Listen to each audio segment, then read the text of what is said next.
Alam nyo ba guys, dati ang alam ko, itong mga ornamental na rubber tree ang source ng goma or rubber, no? Pero iba pala guys, ang mga ornamental plants na ito ay tinatawag na Ficus elastica. Tapos yung rubber tree na pinagkukunan ng goma ay tinatawag na Hevea brasiliensis o para rubber tree. Wala tayong picture na maipakita kung anong itsura nitong para rubber tree no, kasi mostly ito ay tumutubo sa may bandang Mindanao, mostly sa North Cotabato tsaka sa Zamboanga, Sibugay.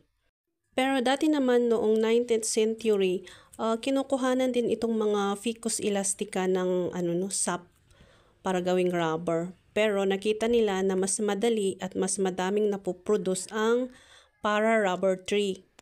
Kaya ito na yung kinultivate as a main source ng rubber.